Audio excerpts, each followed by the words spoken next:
பாவலர் பேராசிரியர் அம்மையார் சே. பானு ரேகா அவர்கள் சங்க இலக்கியங்களில் அணிகலன்கள் குறித்து நீங்கள் செய்திட்ட ஆய்வு தகவல்களை கேட்டு வியந்தேன்.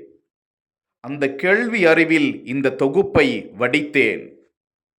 பல நதிகள் கடலில் கலப்பது போன்று இறைவனை பல கோவில், சர்ச், மசூதி, குருத்வாராக்கள் மூலமாக இறை வழிபாட்டை அடையும் மக்கள் வாழும் பூமி இது. சங்க இலக்கியங்களில் சிவனது பெயர் கூறப்படவில்லை என்றாலும் அவர் அணிந்திருந்த புலித்தோல் உள்ளிட்ட ஆபரணங்கள் மூலம் அவனை அறிய முடிகிறது என்று விளக்கியது சிறப்பு. ஆரத்தை தழைய தழைய கால் வரை அக்கால மன்னர்கள் அணிந்திருந்தார்கள் என்பது எத்தனை செல்வ செழிப்புடன் அவர்கள் வாழ்ந்திருக்க கூடும் என்பதை எடுத்து காட்டுகிறது. கழல், தோல் வளையல், கிங்கிணி சலங்கை, காப்பு, மோதை, மகுடம், சூடாமணி, தாழம்பூ, வீர வளை என்று எண்ணிலடங்காத ஆபரணங்களை கிமு 300ஆம் ஆண்டுகளிலேயே அணிந்திருந்தார்கள் என்பது தமிழர்களின் வாழ்வியல் சிறப்பிற்கு பெருமை. அக்கால ஆண்கள் எஃகை போன்ற தோள் உடையவர்களாக இருந்தனர் என்பது வலிமையையும் வீரத்தையும் எடுத்து காட்டுவதோடு இக்கால இளைஞர்களையும் ஊக்கப்படுத்துகிறது. அன்றைய கால ஆண்கள் குடுமி வைத்திருந்தனர். அதன் மீது பொற்பூ சூடியிருந்தனர். அவர்களுக்கு முன்பு ஆடும் கூத்தர்களுக்கு பொற்பூ, அந்த பொன்னால் ஆன பூ பரிசாக வழங்கப்பட்டிருக்கிறது. இப்படியாக அணிகலன்கள் பெண்ணின் மடியில் தொடங்கியது முதல் மண்ணில் மடியும் மடிந்த பிறகும் தொடர்ந்திருக்கிறது என்பது தமிழனின் வாழ்வு, நாகரிகம், பண்பாடு, கலாச்சாரத்தை எடுத்துரைக்கிறது. சங்க காலத்தில் பூப்பெய்தல், திருமணம், வளைகாப்பு முக்கியமான சடங்குகளாக பார்க்கப்பட்டிருக்கிறது. அதுவே இன்றளவும் கடைபிடிக்கப்பட்டு வருவது தமிழனின் உயிரில் ஒன்றாக கலந்துவிட்ட ஒன்று.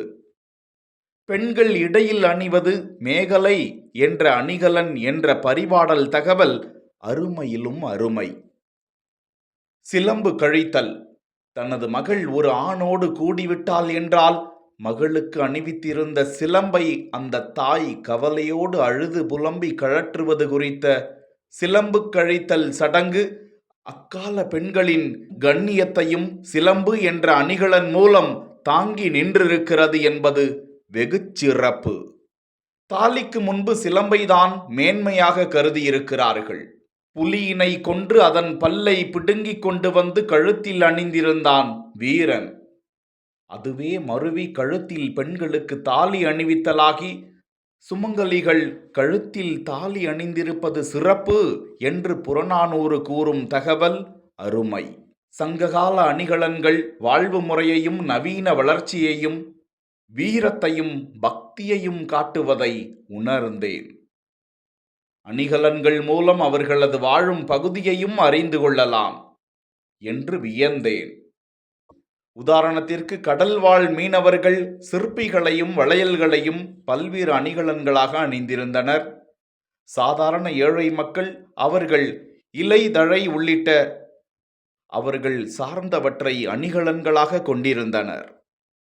மோதிரம் இணை சேருதலுக்கும் கர்ப்பப்பை பாதுகாப்புக்கு மெட்டி என ஒவ்வொரு அணிகலன்கள் சார்ந்து மருத்துவமும் அடங்கியிருக்கிறது.